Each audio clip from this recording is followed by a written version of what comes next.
Great segue from John this morning, obviously, in the conversation. We're going to continue it. Today is all about how to operationalize your culture. And if you've done that successfully, great. Well, then we will call on you in your tables to share what you're doing. If you haven't, maybe you'll learn some new nuggets. So there's going to be 3 of us presenting today because no one needs to hear Matt talk more. And it's going to be very interactive. So to get started, we're going to do a little bit of an exercise, and you're going to do it in a group, with your group at the table. We're going to talk about a couple things here. So actually, before we get to that, when we talk about culture, because everyone says culture, right? Who hasn't heard culture? Hey, we got to do culture. Yesterday we talked about culture, trumping strategy. We've heard a lot about, hey, park the X's and O's, let's get the soft skills going, let's do all that. That's how you really weave it in. So let's start there. When you talk about culture, you break it down into purpose, vision, mission, and then your KPIs.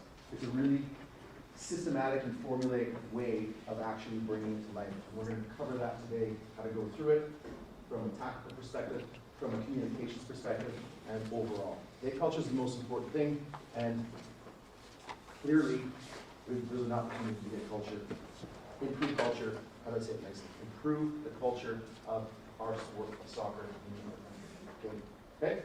So first thing we want to think about is what happens when we don't live our organizational culture. Really simple question it seems, but we're going to talk about that. Then we're going to get into what happens when we don't align with the provincial organizational culture, and obviously we're going to get to what happens when we don't align with the national organizational culture. Because I think we can all agree it doesn't make sense for us to have our own strong local club organizational culture that does not align with the provincial or national culture. What happens when that doesn't happen? And for most people in here, who in here is involved with club licensing? Put up your hand, nice and high, please. If your club is club licensed, okay, perfect. So that's what we're going to talk about. How do we actually bring that to life rather than just take the box and submit it to say, okay, we've done it, and now our players can be seen. So in your groups, you're going to discuss what happens when you don't live your organizational culture and it's not aligned with the provincial and national culture. We've got 2 minutes to have a robust conversation. Go.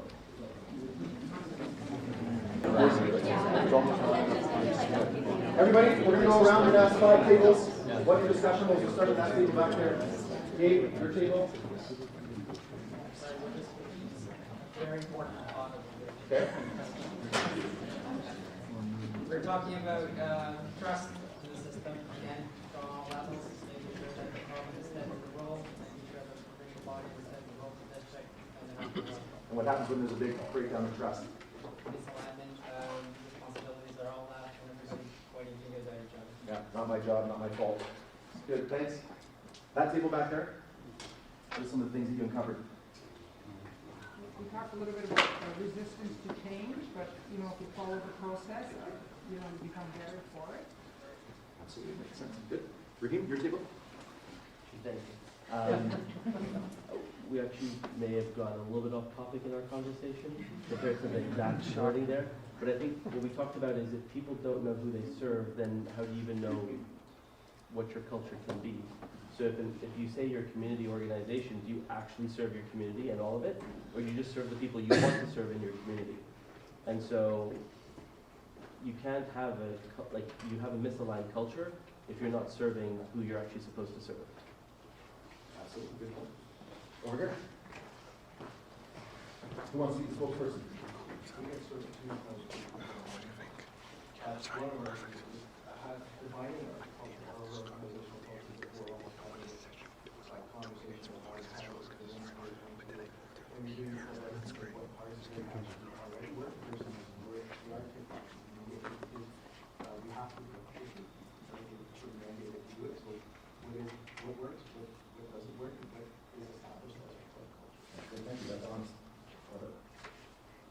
Now?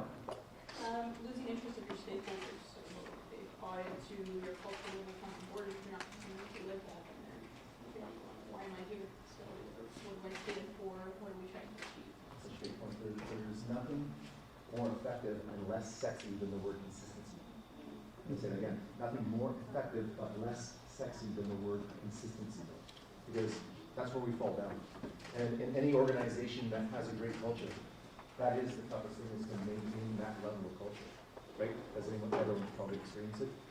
You start off at the beginning of the year, you write your strategic plan, and all of a sudden, oh shit, registration, we gotta do this, and then you're on the hamster wheel, and then there's complaints, and then you're already off your culture, and you're into doing shit the day before. Okay, good, so thanks. Well, hopefully that gives some input and light to what we're gonna be dealing with. So let's get into the next one. When we talk about this misalignment, you know, why do we need this? Why do we need culture? Why do we need to follow the club licensing? It's all there, but there's desperate words, and what we want to do by the end of this session is create some alignment and help you create some alignment and give you some tools, tips, and strategies to create that alignment, and a lot's going to come from you. Remember, like we said yesterday, we don't know it all, we don't profess to know it all, and collectively, together, we're going to be better. So, first of all, what is culture? What is culture? And anyone can just put up your hand. There's no wrong answers. This is a safe room. What is culture? I'll let it go from 1,000 to 1,000. Yeah, perfect. What's left over when you take away all the people, titles, and positions? Really good. Does anyone have anything that could be better than that? Because if we don't, we'll just use that. So, and even simpler, it's a way of doing things. Culture is a way of doing things. And it's the right way or the wrong way. It's the way you establish, but it's the way your organization does things. And like we talked about yesterday, it's really quick and easy to take shortcuts and, you know, put self-interest first. We heard that today. You can't argue with Herman. You can't argue with him. Like when he shows the stats and what he's accomplished and the process that he uses, and you now heard it over and over and over, and some of you are already doing a good job living it. It's indisputable that this needs to come first, but it's the hardest thing to do because, again, it requires consistency, it requires buy-in, it requires you leading other people other than yourself. So why do we need culture? We talked about this yesterday. Pretty self-explanatory. We know when we don't have a good culture, what can happen. It's not worth it. And this is a great time in sport to be leaders. For soccer to lead, arguably Canada's largest sport, participation sport, why don't we lead? Why don't we do better? Why don't we push for better? And we can start at our local clubs and filter up, or we can start from the top and filter down. Okay, so we understand why culture matters.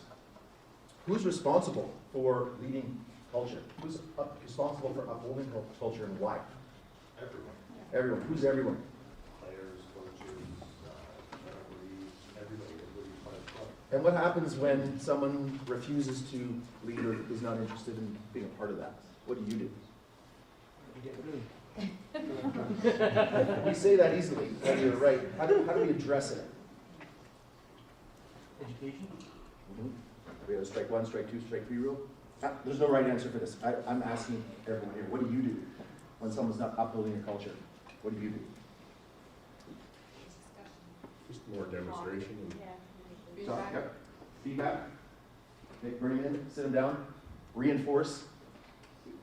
We talked about sales yesterday, and if you're going to sell anything successfully, 6 to 20 points of contact. Has anyone ever heard that? A sale is made anywhere from 6 to... Nobody walked into iPhone in the day or Apple and said, I want to pay $1,100 for this gadget that's going to kill our entire site, and thought it was a great idea. We heard it. Hey, Mom, you get your pictures all on this phone. Hey, look, the music's there too. We saw Steve Jobs' movie. We saw an advertisement on Super Bowl. We saw, as we're driving by the bus stops, the Apple. Like, it's 6 to 20 points of contact to make the sale. So what we're doing is we need to make sure our culture shows up, not just verbally, but how does it show up when people pull into our clubs, when they walk into the door, when they hear messaging? Are we all using the same message? It's called key messaging. We're going to get into it later. But is everyone speaking the same language? And the buy-in. So that starts with us at the top. How many people are in here are executive directors at their clubs? How many people, put your hands up nice and high and keep them up. How many people are board members? How many people are technical directors? How many people are coaches? Perfect. So we've got everybody in here that's at the top level of your organizations. We're responsible for upholding that because we have to set that example first so that it filters down and filters up through the parents and kids. So nothing I'm saying is nothing that people don't know yet, and we're gonna get into the better part of it when I turn it over to the ladies. But this is important to really level set what we're doing. So where does it need to present itself? It needs to present itself everywhere. We just talked about that on the pitch, through the different seasons, etc. When do we review and revise our culture? When should we do that?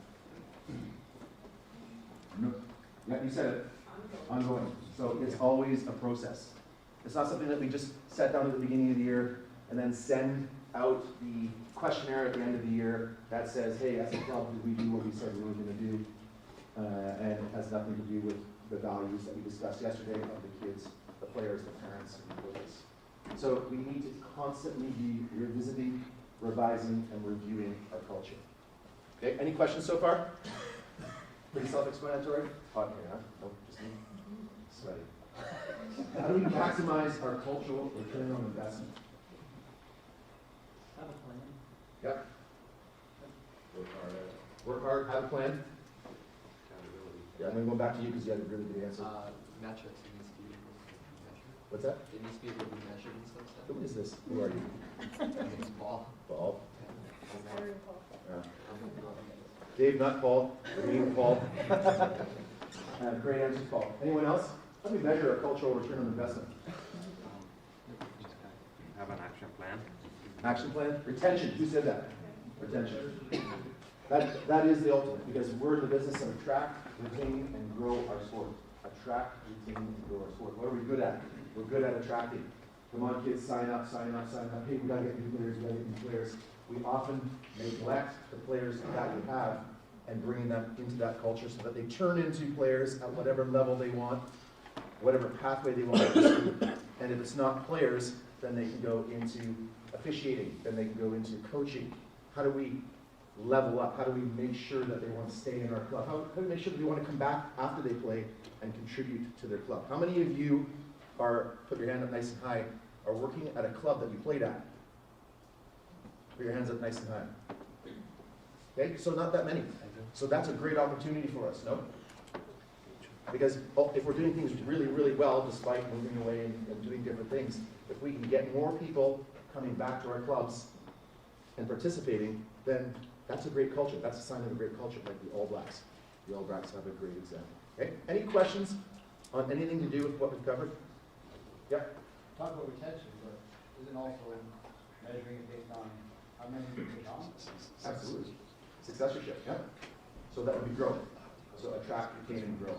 So I would include that in the growth metrics. How many people here have retention metrics? Or do that as part of your, yeah, perfect. Okay, how many people are in here are going to look at that after today? Okay, good. So that's an opportunity. You want to compensate your top level staff to have that as a metric for them. Absolutely. Yeah, and Drive again, that focus. it goes back to the conversation that we had earlier today, which was it's not about you, it's about the players, it's about the coaches, it's about their development journey. Okay, perfect. Now, that's all I'm going to say. I'm going to turn it over to Taryn, and Taryn is going to walk you through the next stages. Perfect, thanks, Matt. Great, so we've done a lot of work talking about culture. Need your coaching voice today. I'm like, I feel like I'm 6 feet tall, but I realize I am 5'2". So we've done a lot of work talking about culture, and what we're going to talk about now is culture's at the middle. It's what you're living and breathing and bringing to the club. But how do you actually create a culture in your organization? So we're going to go through developing a strategic plan, the operational and technical side of that strategic plan, the communication, so how are we actually communicating what we're trying to achieve, project management, so how are we actually getting things done, and then the last part, which Matt talked about, is how are we actually evaluating and reviewing what we're doing and measuring it. Culture is always going to be in the middle of this, so we're going to go through each of these pieces and talk about how do you build all of these plans and create a very unique culture in your organization to attract, retain, and grow your membership. So we always start at the beginning with your strategic plan. The first thing you do in a strategic plan is an environmental scan. So how can you build a strategic plan if you don't know what's actually going on? The strategic plan the environmental scan has two parts to it. One reason you do it is you open the dialogue with every single stakeholder in your group and give them the opportunity to hear from them and say, what are you thinking? What are you feeling? Where are the opportunities? And the second part is you're actually opening the dialogue back and saying, we've heard from you, we value you, we want you to stay as part of this organization if you're the right fit. And then you're going to communicate back to them, now we've heard from all of you, what are we going to do about this? What are our goals for the year? Where is that alignment as an organization of what we're trying to achieve? Without that communication, they sit there and go, well, why should I give you feedback? You're not listening to me, you're not doing anything with it. So the critical piece is you actually have to communicate back to them and tell them what you're going to do. And we know parents are going to have opinions. We know every coach's opinion. We talked about yesterday, Matt brought up the slide with the elephant and said, everyone has a personal agenda. And what a strategic plan does is brings alignment and says, this is our agenda as a club, and you're all a piece of it, and we need you to help achieve this. So the environmental scan is really important because it's the beginning of the conversation and the development of that strategic plan. We then move on to, okay, well, what are we going to do? What do we stand for as an organization? And what are we trying to achieve? And how are we going to do that? So I'm going to go through the top part of the strategic plan, and then I'll hand it over to Elizabeth to go through more of the bottom. I just want to jump in. So how many people in the room send out questionnaires before they do the strategic plan? Just put up your hand if you do that. And do you send those questionnaires out to the different stakeholder groups, players, parents, coaches, and administration? And is that questionnaire the same question to all of those groups, or is it individualized based on what we talked about yesterday? Because what Taryn and Elizabeth I see often is clubs, not just in soccer, but in a lot of clubs, is they sit down to do their strategic planning without going and getting that information from your stakeholders. And you just heard John Herdman talk about trust. So how can we build that trust better, build that trust, if we're just asking A, generic questions, or B, if we're not asking them anything at all? It's something to think about. And that's why we always start when Taryn especially goes and works with organizations. That's always, we actually ask 1 to 10. Fun, friends, fair play, friendly competition, finishing the season better than we started. Players, tell us how we're doing. 1 to 10. And then we put that in a net promoter score. And why do we do that? Because numbers don't lie. And then we ask the parents, safety, competition, development, fair play. How are we doing 1 to 10? And then we get that number. Because getting that number allows us to then actually revisit our strategic plan at the end of the year and report it back and say, here's where we started, and here's where we are mid-season and end of season. Make sense? Can we think about doing that if we're not doing that already? Can we think about being really specific with the questions that we're asking based on what we already know the stakeholders value? Because to Taryn's point, if we don't do that, we're decreasing the opportunity for buy-in. Sorry to interrupt. No, great point. And the piece that Matt's also talking about is, this is going to be the beginning of the strategic plan, the environmental scan. You should be asking surveys at the beginning of the season, at the end of the season, to understand how did we do. It's the same as you're going to test and baseline all of the athletes at the beginning and the end and say, this is your developmental growth. As an organization, you need to do the same for yourself. So you get all this incredible information and data and feedback from all of your stakeholders of what's important to them and where are the gaps. And then you come together and build a strategic plan. And we always start with what is your purpose as an organization? And then we dive into, so this is really why do you exist? It's you know, when you ask questions and you're getting into it, you keep asking why, until you can't ask why anymore because you have your answer. Your vision is, where do we want to be in 10 years, 20 years, 30 years? This is like big picture. It will not be achieved potentially in your lifetime at the club, but we see that shining light, that North Star that we want to get to. The mission is, how are you going to get there? So it's really the operation side of it. This is how we're literally going to get to our vision. And then the values, this is, and coming back to what Paul had said earlier, this is who you want at the table and the ways that the actions that you're going to operate. So it's really the behaviors that you operate as a club and the standards that you set. So, and we'll go through an example of all of these. So I'm actually going to call on a club in this room and talk about what is your purpose. And before I do, because Paul knows I'm following me, does anyone want to, I'm going to ask everyone, why do we do what we do? We're all in soccer. Why do we do what we do? You just shout it out, otherwise I'll pick on people. Love it. Knows I'll pick on him, even if Jackson. For the love of the game. Love the game, I love that. For the kids. For the kids, yeah. For change. For change? Building community, yeah. Raheem? I'll just put the hood up. No, I'm just kidding. I just like to pick on him when he isn't around. Anyone else? Healthier society. Healthier society, I love that. Yeah, To continue to move forward. continuing to move forward. Amazing. All of these are why we do what we do. We are building communities through sport. We are building the leaders of, we are building exceptional leaders. It goes beyond we're trying to just get champions and we're trying to win the game. It goes beyond this. It is really about the development, when we talked about development a lot yesterday. It's about the development of individuals, it's about the development of a club. So that's really where we started, the purpose. And that's the guiding light of, you might be really frustrated in your day-to-day, and it's a reminder of, why am I doing what I'm doing? It's not to help always 6-year-olds win the game, it's about helping them be part of the community. So we always start with the why.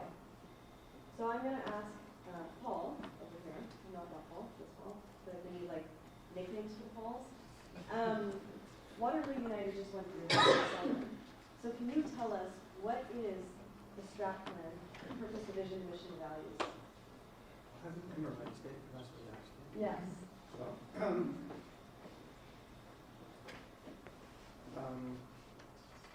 It was a long process, I can tell you that, in terms of trying to figure out what that was. And we had a lot of different opinions on it. But really the purpose of our organization is to provide a safe soccer experience. And I don't know if you can hear all the way back there, but to provide a safe soccer experience. And that was really what it was. No matter what programming you have, and we talk about community, and it really was, it came down to that, was can you provide a community organization that provides a soccer program that is safe, enjoyable, and inclusive. So they've got their strat plans on their website, you can check it out. But really, the beginning, this top part of the strat plan is, this is who we are as an organization, high level, what we're trying to achieve. Then we look at it, take a step back and say, okay, we've got this big idea, we know who we are, we know who we want at the table, now what? We don't need a 10-page PDF of figuring out and explaining that in a 10-year plan. We then dive into an operational plan that says, to achieve that, what do we need to do in year one? If this is now year one. Then, and we look at, I mean, Elizabeth's going to go even deeper into this, but what are the objectives that we're trying to achieve? What are the strategies of how we're going to achieve that? What are our timelines? And how are we measuring that? And who is responsible?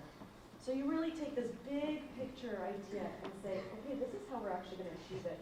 And you take that feedback from all of your stakeholders and all of their opinions, and you go back and say, okay, we've got 20 things that we really want to achieve, but we're going to pick these 4 this year and do them really well. Because what you don't want to do is say, we're going to promise the world we're going to do 20 things, and you do 5 of them half-ass. So really it's about coming down and saying, what is realistic, and who are we making sure is accountable to do this, and how are we supporting them in the journey? So that's really the strategic plan. And the reason the values come into play is, that's your culture piece of how are we actually operating to achieve our strategic plan and build this really unique culture, and we make sure we've got the right people at the table. So I don't know if anyone knows our values at FSQ, but one of them is, we've got 5, there's always a huge 5 values. One of them is GSD, we get shit done, whatever it takes. Another one is excellence, excellence is a habit. Adaptability, one's there isn't one size that fits all. You know, clubs are different, organizations are different. Legacy, because business is a force for good. And teamwork. We is greater than me. So in every single thing that we do when we operate, we always come back to that and say, are we operating with excellence? Are we getting shit done? Are we working as a team? And are we adapting to the climate that we're in and the clients that we're working with? And are we leaving a legacy? Are we actually coming in and making an impact? So high level, this is your strategic plan. And then you go through and operationalize it into an operations plan. And then how do you communicate it? And then how do you actually evaluate this and make sure that it's working and checking in on it? Any questions on the strategic plan before we dive into the operations side? Does it matter when in the season you're going to start it? When do you start it? Great question. So what's always interesting is today is the best day. It's one of those things of, as an organization, you need to figure out, well, when can we actually run the surveys and do the environmental scans so we can get the most engagement and the most feedback?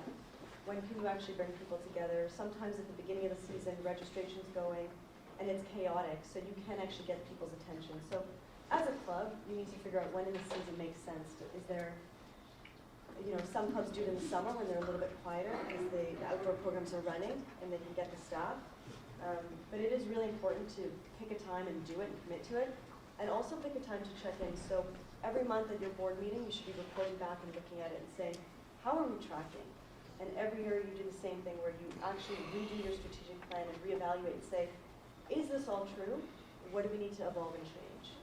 So it really is, there's no time like the present, but as a club you have to look and say, when in our season makes the most sense? How many clubs in here are engaged in strategic planning on an annual basis? Can you put up your hand? On an annual basis? And when do you do it? Whoever put up their hand, when do you do that? Just shout it out. Is it 2 months before the season starts? Is it 3 months before the season starts? 6 months? Spring? How long does it usually take you? Whoever put up their hand. Yeah, honestly, 2 hours? Oh, too long, yeah. How long does it take you? Whoever put up your hand, how long does it take you to complete the strategic planning process? We have a discussion once a year. In the fall, after our summer season is over, we typically do a Saturday where we discuss a whole bunch of stuff for the club, and we go through the strategic plan and see if it aligns. Right. So we kind of renew it, I guess. It's not like from beginning to end. Right. A Saturday, 2 hours. Saturday, 2 hours, more than 5 hours. Right. Yep. We have a debrief at the end of the high season this summer, but we do strategic planning every month. Every month, just to update. Like revisit an item every month. Right on. Good. So, why doesn't strategic planning get done well? Because it takes too long and it involves a lot of different people and opinions. So, if you're doing strategic planning, you've got to be really intentional and you've got to lay the framework and say, hey, listen, we're coming together for 6 hours. We've got all the information from our stakeholders. We've got all the information from last year. Here's what we're expected to do from club licensing. Here it is. We're compiling all that information, and you send it out in advance, and you outcome goals. So this is the meeting. This is what we want. This is how it's going to happen. Otherwise, strategic planning goes on and on and on forever, and then you're just in a process of we just got to get this done because registration starts and the season's starting. Right? Am I right or wrong on that? And then it doesn't get done, and then it's an exercise in futility. And why even bother except to get the club licensing renewal? That's what we want to change because we're not. That's not creating alignment. It's not creating trust. It's not creating buy-in. It's not creating value for anybody. So we encourage you to really simplify this process. 1 second.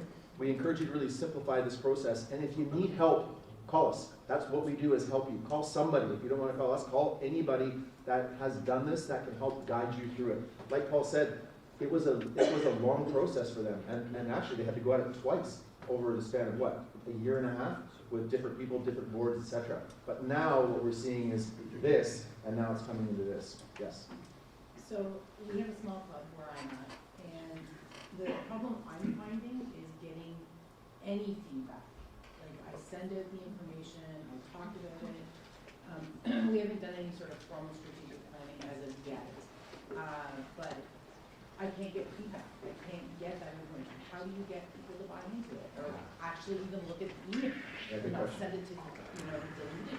Yeah, good question. So once you start delivering on that on a consistent basis, which isn't sexy, but it's effective, you'll start getting the results that you want. So, for example, if you don't have player feedback, you tell your coaches at the beginning of the first session, here's a piece of paper, and you ask the questions, and the players submit it back to them, and they submit it to you. And the same with parents. Like, you've got to do that, because if you don't do that, you're setting yourself up for a world of hurt. That's just one person's experience. Anyone else have any insights how to answer that question about not getting feedback? Because it happens to all of us. Yep. We need to have a deadline. If you put a deadline on a date, the urgency is there. If you just leave it open-ended, then people I'll get around to it. When they get around to it. Yep. I think just, you know, you don't get feedback, the world's run by those that show up, so you step it out there, but just be prepared to accept criticism and critique, and then you invite them in, right? And you'll gain, you'll build, you'll snowball the roll. Offer some swag. Anybody who respond in the list before your name. Yeah, all good ideas. Keep going. I think you have to just go straight, you have to go to the grass. You have to actually go face to face, and actually have to stand there and invite that, and then what? I'm on the field, it's a small club, I'm on the Yeah. pitch when I'm not playing. Awesome. Yeah, good. Also, take into consideration, there's so many opportunities that people are constantly being asked for a survey. So And if you that's don't what I connect to like why this is so critical and why it's important for them to have a say, most people want to help generally or want to provide some type of element, and so, or some type of feedback. And when we broke down for ours recently, when we tried to explain like this is why we need this as a provincial sport organization, we actually went to our member organizations and said, if we need all of you to share this, we need a say from all of you as well. And so it wasn't just us asking, but if the teams are asking parents to, or the managers of the teams are saying, hey, please help us here, there's probably going to be a lot more engagement and uptake, because if they don't hear from you as a club on a consistent basis and you ask them for something, they're not necessarily going to come to the table and be like, sure, but if the manager or the coach is asking, there's probably going to be a much higher uptake immediately. Yeah. Yep. I think it's building that engagement. I think one of the most efficient way to do it is to have a fun activity, fun social activities, just to build that engagement and trust element and connections, and then that process of sending surveys will be easier because you build that connection. And I think the fun and festivals and stuff. Yeah, fun elements, barbecues, for example. I mean, in this symposium here or the summit is the fun element, the connection, the social connection is very important, and it creates a fun environment. We had that the first time, nobody answered. The second time, like Willie was saying, we went to the field, and then when they actually saw we're implementing, when the third time they're like, oh, they actually listened.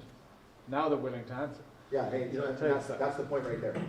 So, and I'm not crapping on anybody, but typically we get feedback and we don't do anything with it. So if we do that 1, 2, or 3 times, then what's the point of giving feedback? Once you've demonstrated that, hey, we've listened, thank you, and that's in the communication, that's in the cadence, that's in your comms, which we're going to talk about, how you then continue to build that culture. So all great points. Yeah, there's a lot of great discussion that can keep going, but we want to be mindful of time. And I think what we do want to say, though, is we encourage all of you to share this experience with each other and provide that advice, because what might work for one club here won't work for another club. So again, just a few of those things we talked about is reminding them the value of why you're doing surveys and what you're going to do with it, giving them a deadline, making sure to make it anonymous.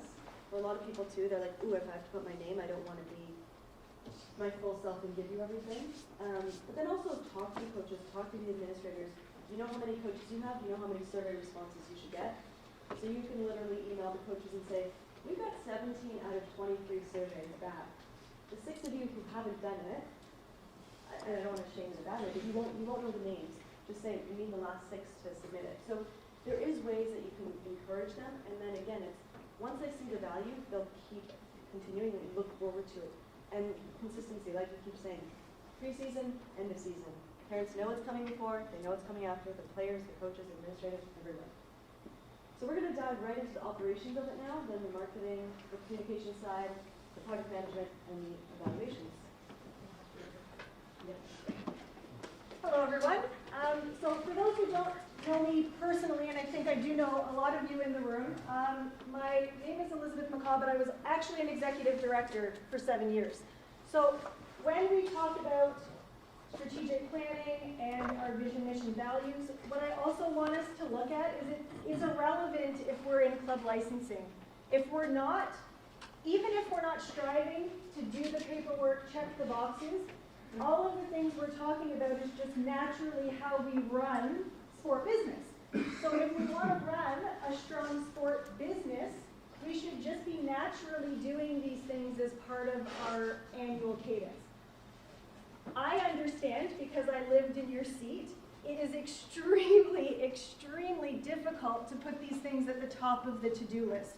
Because the fires, the personnel, turnover, new programming, new mandates often take weight away from running our actual sport business. So from here on out, no matter your seat and whether you're a national youth or community club that is small and just getting started, just start at whatever point you can start at, because I know at my club we were not a national youth license holder. However, I checked every box I could because we wanted to be the best club we could be in Canada. We were never a national youth license holder, and that was fantastic for us. We knew who we wanted to be, and it was irrelevant. So I don't want you to feel just that you're not a license holder, oh, I don't need to do this work because I'm not going there. This is just good sport business. So when we look at operations, we talk about that strategic plan that we put together. We sat in a room, we sent out the surveys, we put a beautiful infographic on our website. But what do we do next? That's our goal. It may be a 3-year, a 5-year, but how do we operationalize that to actually get the work done? So we say, we're going to grow membership by 5%. That's fantastic. Are you going to look in 3 years and go, oh wait, we went down 5%. That's unfortunate. Let's put a new infographic up, and let's wait 2 to 3 years, and we'll look at it again. Well, that's just not good business. So what we want to look at is taking the objectives and your results. Most of you will see that your infographic has one big heading at the top, financial stability. But from financial stability, you're likely going to have subcategories. So it's going to be program enhancement, revenue generation, finding new ways to bring in revenue that are non-membership based. Those are all going to be those sub-key results of your objective. So when we find that objective and we have those subcategories, now what I love comes into play, which not many people love, and if you do come into my circle after this, is operationalizing it so you can measure it. So where we're going to go from here is a framework. And I love that your computers are on your desk. I'm going to talk through this. You can look at it. Every operational plan can be different.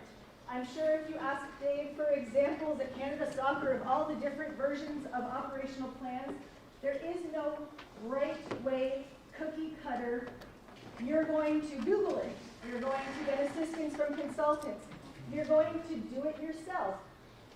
The objective is to have all the categories there, and this is just a simple work through. Some of you are more advanced in this stage, some of you are just getting started. So you want your main objective, financial stability, all your subcategories. What do you want to see in that category? You want to measure those targets. How will you know if you've succeeded?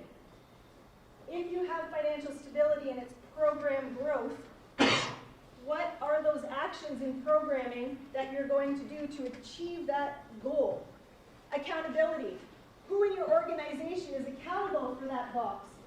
So when you say programming growth, who do we look at within the organization to say, Kim, did we get there? If we don't put someone accountable to it, at the end of our 3-year cycle, we're going to go, oh well, because we don't know who is in charge of it.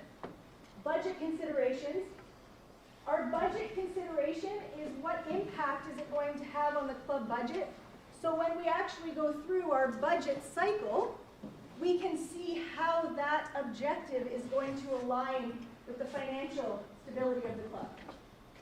And timelines, this is the fun part for me, is how you frame it out against your strat plan calendar cycle.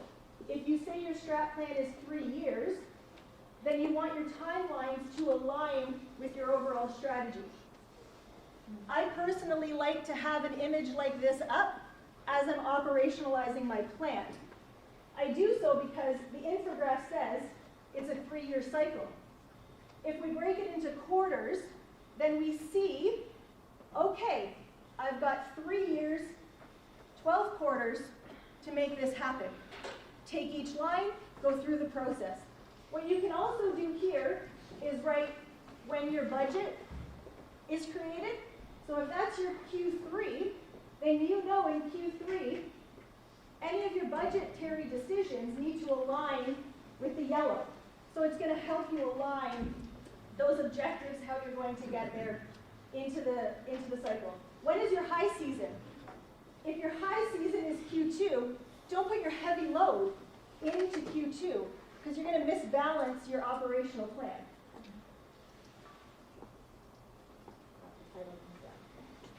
So again, this is high level. You can take a screenshot of this. You can follow along. We're going to do a little bit of a short exercise at the end. So we have something like program enhancements. This is a live look at an operational plan. So you've taken what's pretty on the infograph, you've narrowed it down, you've given it measures, you've told yourself who's accountable for it, and then you're going to add your budget considerations. So do you have the personnel in the budget to accomplish the task? What marketing, program expense, where is that going to come from so when you get there, you know to add it into your budget? Then timelines. So the timelines is a beautiful opportunity. At the end of this process, I'll pause. Does anyone say, I don't have time for any of this? And you likely don't. But if you start small, even that is an indication to simplify your strategic plan. It's great to have a beautiful graphic, but if you can't operationalize it, pick one and take that one and move it through 1 year of a calendar so that you can say, awesome, we accomplished it. Next year, add 2. So when you get to that point that you have your timelines, you're going to move that column into a calendar. And you're going to see against this graph where all of those objectives lie. If year 3, Q1, is heavy, then you can say, oh, drop and drag. You're going to say, there's no way we're going to accomplish that in Q1, so I'm going to move it around. I'm going to play with that timeline to ensure I have balance, consistency, and at the end of the day, I can accomplish these tasks. Where we go from here, we've finished our 3-year cycle. We're going to talk about project management and evaluation. Where we get at the end is how we report it. So I would say our 2.0, maybe 3.0. 1 is our strategic plan, 2 is operationalizing it, and then how are we reporting it back? We did that wonderful survey at the beginning to gain feedback. That created a beautiful infograph on our website. We operationalized it so we can actually see it come to life. And then we're going to report back to our members to say, wow, you helped us build this strategy, and because we know our why, we are going to report back to you in a beautiful new infograph that shows you all the beautiful, wonderful things that you've done as an organization. And then we start the process over again. So you'll just see that it's a churn. As you build towards the start and development of your why, you build a strategy of how you're going to get there in short cycles. I would suggest no more than 3 years because you'll lose the plot. COVID was a perfect example. Have a 5-year strategic plan and have COVID hit in the middle, you're likely going to have to revise. My last comment, your annual report is allowed to revise your strategic plan. COVID is a perfect example of that. If COVID hit in year 2 of your cycle, tell your members. Your annual report can be a beautiful opportunity to say, guys, we had this pandemic, and in that pandemic, we had to make adjustments. Finances had to come first, personnel had to change, programming had to take a back seat. publish that, show your members what you're doing, and continue on your cycle. Where we go from here, and we're just going to do a maybe minute, because I think we want to catch up a bit. Okay, so on the whiteboards is just to help us stay on track. When we talk about gaps, so a gap analysis is again something you can Google, but it really asks yourself your current state, your future state, which is where you want to be, and then what are the gaps to get there? Every organization from every seat is going to be different. So with your board hat, you can look from that lens. As an organization at the board level, strategic planning is your board and likely your ED. Operational planning is your ED with likely your operations staff. After that, you're going to get into our project management and evaluation at the end. So spend 2 minutes just thinking, talking, writing. What is your current state from culture to strategy to operation plans? Where would you like to see yourself? And what gaps exist for you right now? So where we go from here is the shift. We're going to look at, because you can only bore people so long with operations, which I love. And remember, all those who love it, come and see me. Where we go from here is communication. How do we effectively communicate to our members a multitude of different things? But Taryn's going to walk through the different components of good, strong communication. And then we're going to get back to the wonderful world of project management. So now that you guys have spent a few minutes talking about what were some of the gaps that you had from an operations perspective, what are some of the things that you want to achieve? And we just shout it out or I'll call on people.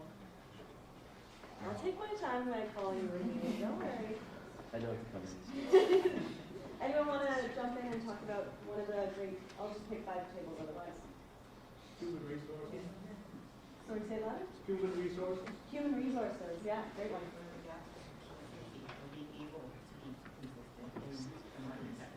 Being able to be consistent, that's great. And one of the gaps is knowing what you want to do, but you don't have it documented or organized and laid out. So you've got these plans for 3 years from now or whatever, but you don't actually have it identified as a goal and starting the process of how you're going to get there in 3 years. I love that. So I don't know if you guys can hear, but it's like you've got all these ideas and you haven't actually laid it out in a way that you can see how you're going to operationalize it over 3 years. The two-way communication. Two-way communication. Take it one way, we'll do it, but we're not communicating back on a consistent basis. Communicating back on a consistent basis. I love that. Business acumen. Business acumen. There's just lots of sports people that keep getting promoted to a point where they actually aren't sure what they're doing. It's a great, yeah, it's a great point too, because a lot of people start in a sport, and we see this across every sport we work with. They absolutely love playing. They come back and they become a coach, and then they start moving through, but they never step back and say, okay, how can I build my human resources capability, or my project management capability, or my communication capability, and all of those responsibilities added to your plate, but you're not necessarily given the training, and many of you here are interested in professional development, so you go out and you find it. So I love it. There's tons of gaps, and I think the biggest thing is identifying them and saying, how are we now going to address them? So we're going to dive into that, and I love it because it comes up every single time we talk about communication. So you've got this amazing strat plan, you've got this glossy PDF infographic, you've asked for feedback, and then what do you do with it? 9 out of 10 will put it on their website and never do anything with it. And I'm not saying just soccer clubs, and there's a lot that aren't in this room. A lot of you are the exception. But a lot of sports, you have this, and businesses, they have this beautiful strat plan, and it just sits there and falls dust. So communication is a big piece of how are you actually telling people this is what we're doing? And the image that Elizabeth had brought up on the annual plan, which is a great example, we work with them, Whitland Metro Ford, we do a lot of work with them, and help them actually design their annual plan and then communicate it back out to all of their members. So you guys have been sitting now for just over an hour. I'm going to ask everyone to stand up. Quick little stretch. Okay. judge class. So I would like, if you can speak one or more languages, stay standing. Which I would hope all of you are staying standing. One or more.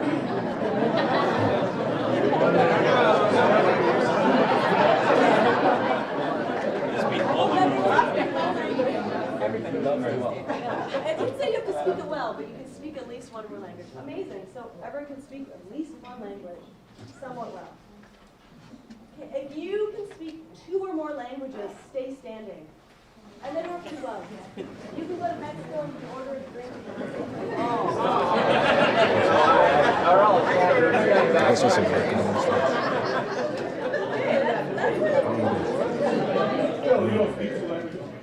I would say we've got like 60% of the room, ish, 60, 70%. You can speak 3 or more languages, stay standing. Cool.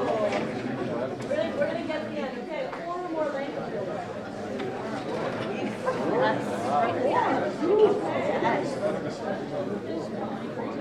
5 or more languages. That's right.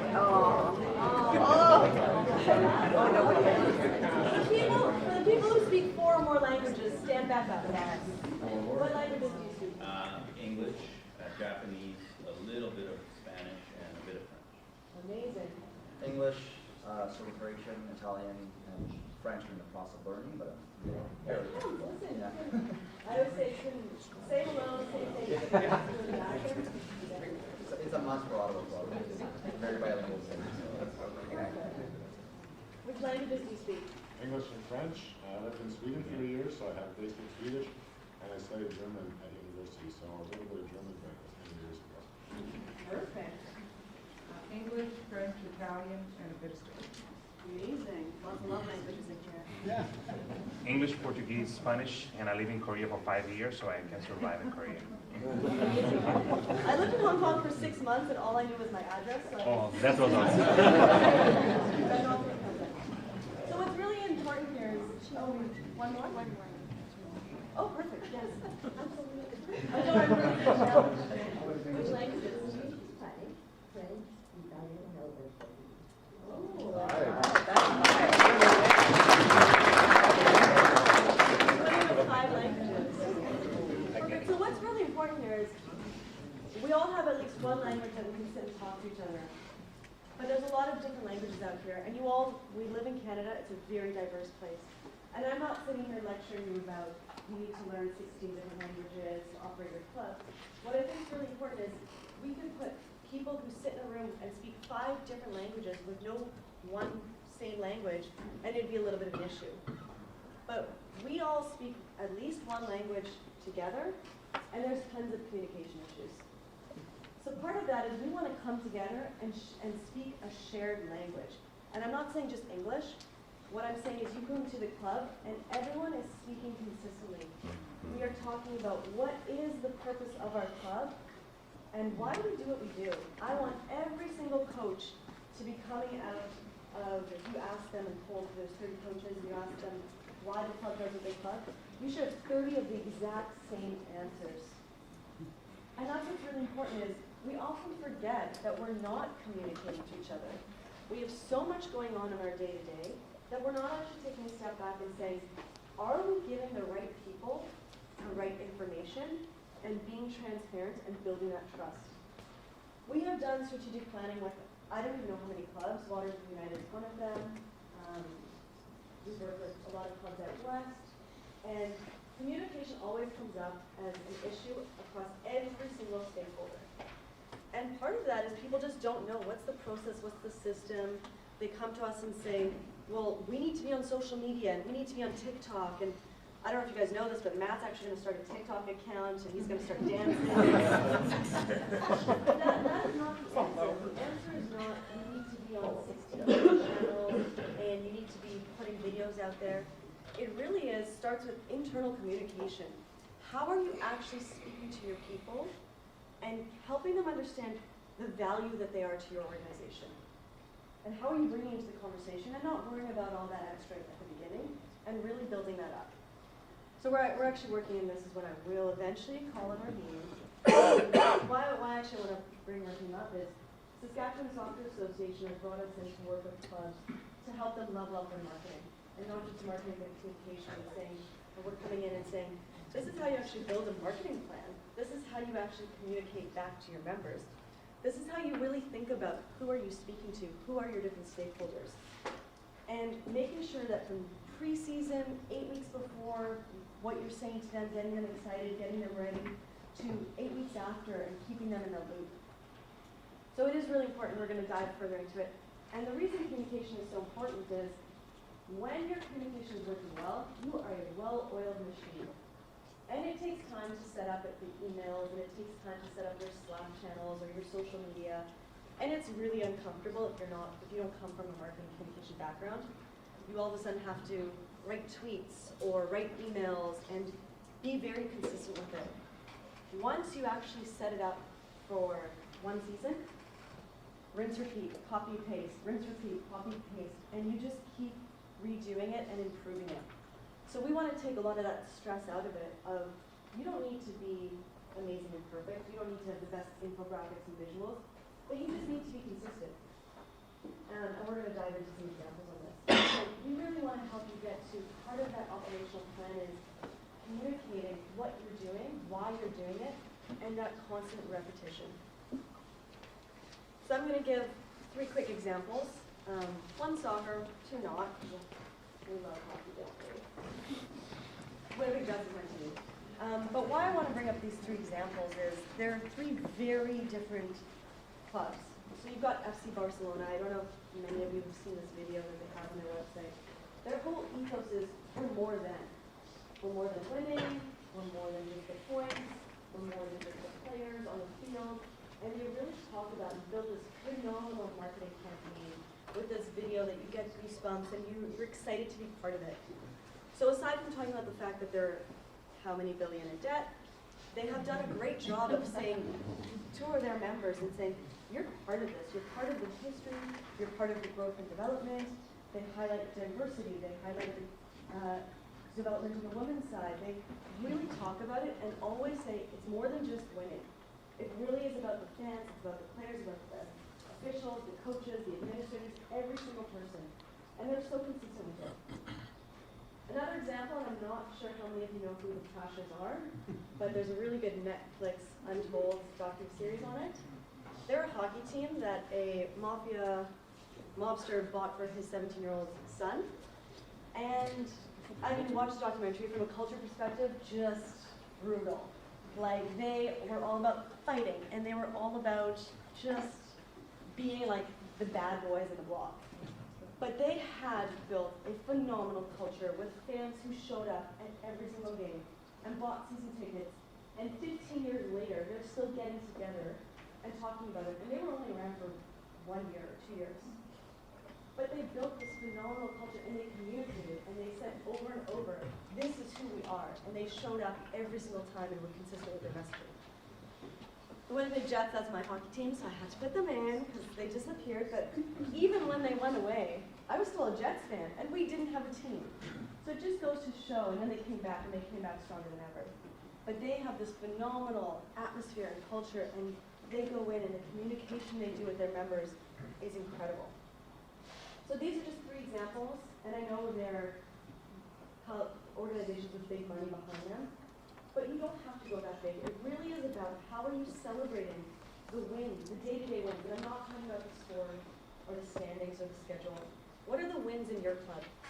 If your values are all around building better leaders and building community, well, how are you talking about the players on your team who go in and do community service or welcoming new immigrants into the team?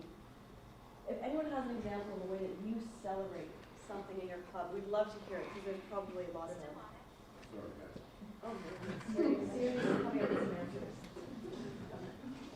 But yeah, this is just something to think about, and I'm going to speak through a little bit more here.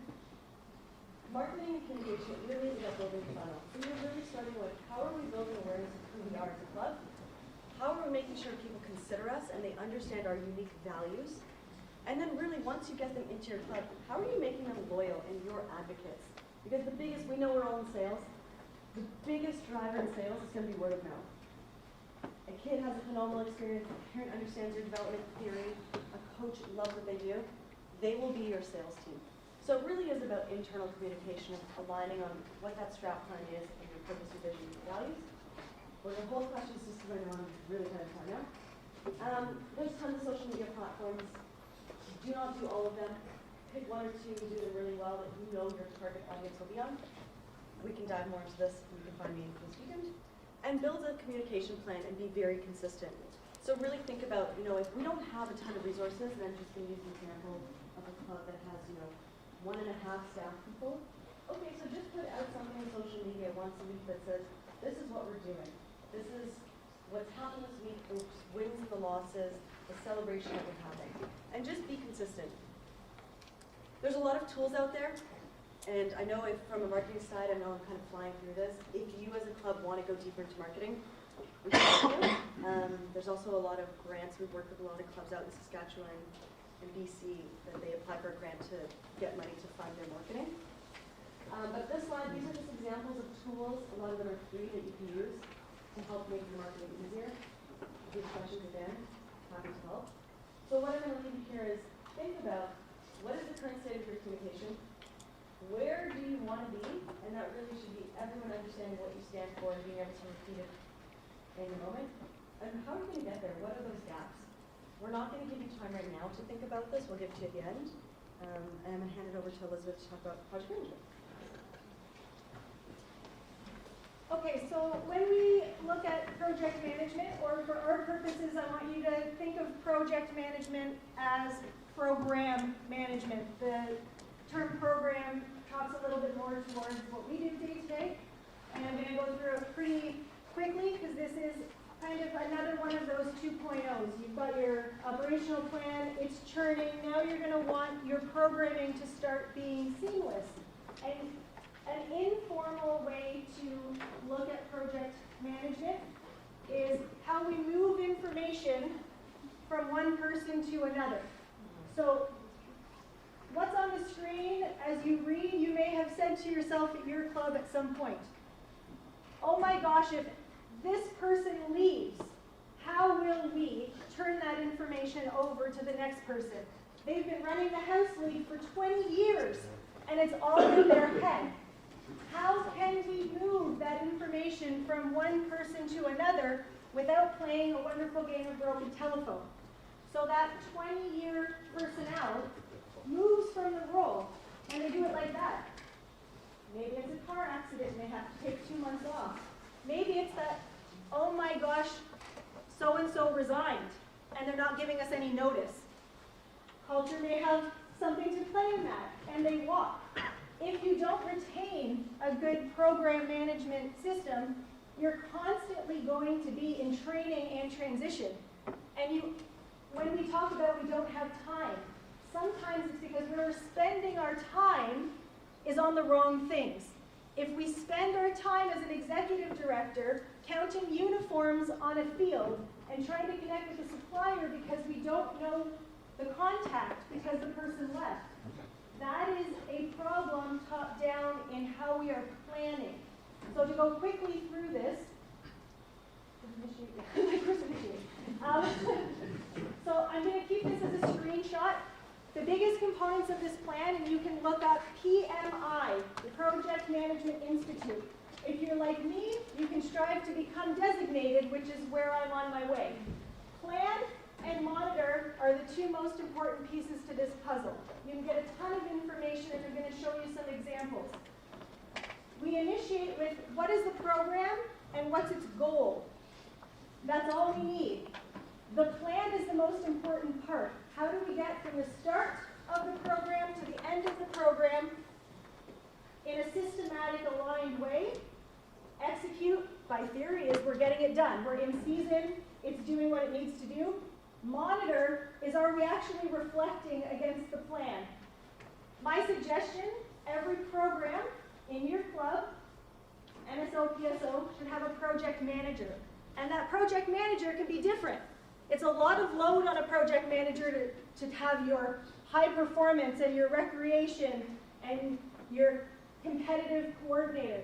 Break it up so that one individual is in charge of one and the other, and then you can hold each other accountable. You want to close off. Closing off a program to restart the next one is where all the learning happens. Have a close-off meeting at the end of a recreational season. A roundtable to say what worked, what didn't, what needs to change, and against the plan. Not a high level, we're going to talk about it, we're going to walk away and we're going to forget. How did the plan work, and where do we go? Again, you're in my brain, which not a lot of people like to be, is something simple, competitive tryouts. Okay, you've got your open sessions and your tryouts, and they start in September. That can be all you do in year one. Write that down. What's the task? How I learned bottom up to do project management, I spent a year documenting. You're living it every day. Ask your competitive coordinator on an Excel sheet to track everything they do. You're not micromanaging them, and make them know that from the start. The goal of project management is to not say, Matt, did you do everything you were supposed to do? It's giving them a roadmap, and you, as their operational leader, project manager, to say, did we accomplish the things we needed to do in the right order, at the right time, for the right reasons, for success? So where we go from here is, when does a program exist? Who's responsible for it? What greater program is it part of? A description, because, wait, they may leave. And when your next coordinator comes in, how much more prepared would they be if they could go to this roadmap and say, oh, I may not have come from the world of soccer, and I don't even know what open sessions or tryouts mean. I have a descriptor so that at least I'm putting them steps forward in that learning, and you remove yourself from some of that learning because they can do it themselves as they transition. Where you want to go is subtasks. To run open sessions, and for all of those in the room who have, it's not as simple as showing up September 15th and running tryouts. Operationally, there's a whole bunch of steps that have to happen in order to make that tryout a success. I can promise you that if it's listed in a clear and concise way, with a systematic timeline in how to do it, you're going to be more successful. The players are going to feel it on the field. The coaches are going to see their equipment. They're going to have had a meeting. You're going to know what that shared schedule is with your competitive coaches for conflicts. You have time because you've laid it out in a more formal, systematic way. We go back to who has time for this? Who doesn't have time for this? If we don't do this, we are creating the need for no time. We're actually answering our own question. Think of year two. Now the individual who did it, or the new person who comes in, has the ability to start. What if they come in August 23rd? Wait, we need a staff and volunteer schedule. Boom. And the rest of it should already be done in a folder somewhere. So they can come in, jump in where they need, and just continue on in the process. Yeah. Can I make a quick comment? Yeah. I love that slide just from like an executive director standpoint, because I think about my coaches and my team managers, and if they have a document like that, they know what deadline they need. The coach was calling us the night before, I need this. And so they get a better understanding of operationally what goes on and the timelines that we're dealing with. So from a project management standpoint, I'm like, wow, that's... And what you're going to see, and we can talk at lunch too, I know that there's people who want to bring this into their organizations. When we look at software, so again, we're in a technology world. Project management doesn't have to be an Excel sheet that you have to manually update. Lots of them have integration with your Office 365 or your iOS systems, where it's automatically dumping into your Outlook calendar for your entire staff. This is actually my family's calendar, which is in a sauna, which just shows how crazy I am when it comes to all things operations. What this will look like for you as an ED, as a board member, because everyone should have access. You can see in every color code, maybe yellow is your competitive program. Maybe pink communications calendar that Taryn just talked about. You look at it with a broader idea of what's going on in your club, boom, you have time. Beautiful thing about software, it's drop and drag. You need some, wow, September 20th is going to be insane and trying to get to begin. Who's got tasking and where can we move it because we need that staff. So you're going to open up that dialogue. Volunteers, board members in specific roles. If you have a competitive director, add them to the yellow box. They can then go in and see that calendar. We often get asked, why do we have to get paid for what we do? Why can't a volunteer do it? And what work actually happens? We know at the club level how much is going on day to day. This also shows that visual in a really constructive way. And we're going to motor through this, but I encourage you all to do a gap analysis for this section as well. We're going to end off with review and evaluation. So we want to ensure that strategy has evaluation so that we can measure its success. You'll hear Matt talk about KPIs and ROIs. What is that evaluation for us to agree that we've succeeded in something? And to not do that is just defining something that doesn't exist. We need to review it and make sure that our members are satisfied, that the programs are satisfied, that personnel, board, strategy is all working together. So we're going to motor through this. Was your Peter Duffner yesterday? So on review, I'm really going to motor through. When we look at surveys, so we may have to do surveys to tick a box. Well, what if we looked at things a little bit different? Surveys shouldn't just be a one-way version at the end of the season to move your programming along. When you look at surveys, have a multitude of different ways in which that survey is being collected. Are you polling, open-ended questions? What are different uses of technology to find a rating system? Some are just using like rating yourself on Google. Is it just a star? Find creative ways to get information without just that typical survey monkey because times are changing. People want to consume information in a really, really fast and effective way. Focus groups, all of those naysayers, all of those with opinions, pull them in and make them part of a focus group. You give them a voice, you give them a table, you don't even have to be there.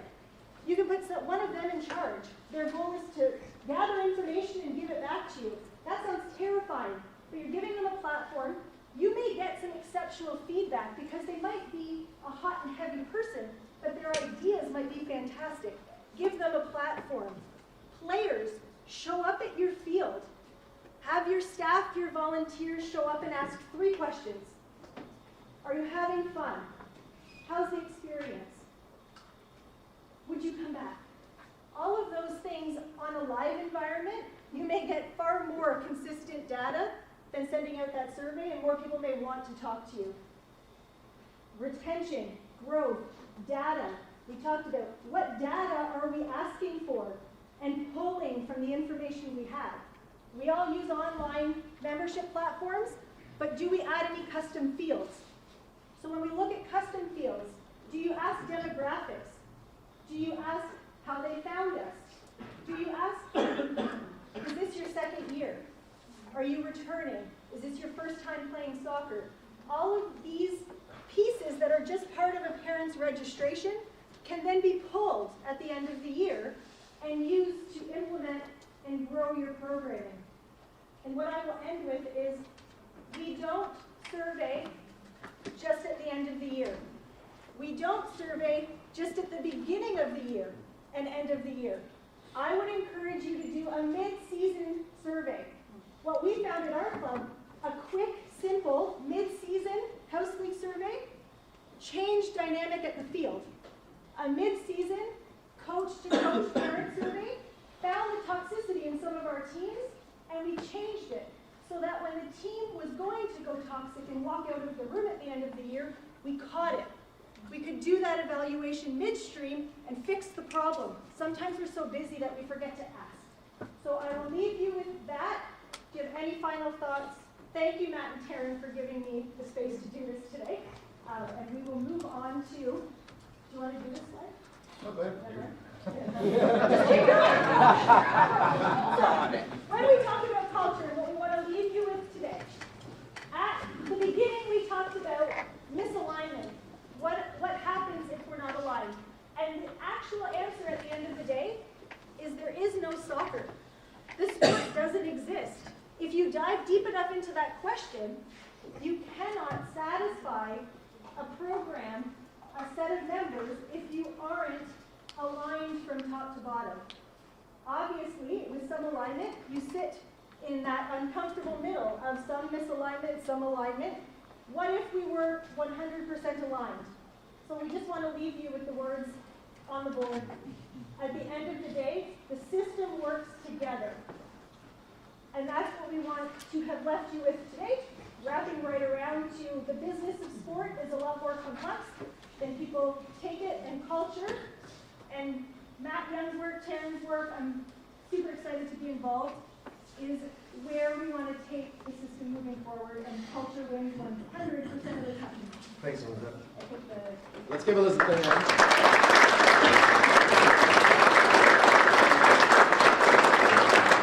Thank you for your patience in staying late. We know we've gone over. I see we want to get listen, we built a lot and shared a lot today. We're not expecting that everyone goes home and implements this. That's why we just wanted to show you everything that you should, may, want to consider in terms of operating a club. If you have any questions or issues, that's why we're here.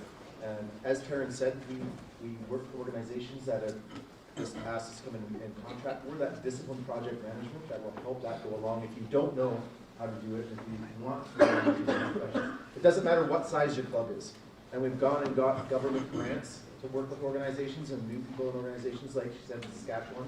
So there's lots of different ways to tackle this. So find our information. Our contact information is right there on the screen. Take a shot. If you need any help, that's why we're here. So thank you so much. Enjoy the rest of the sessions. And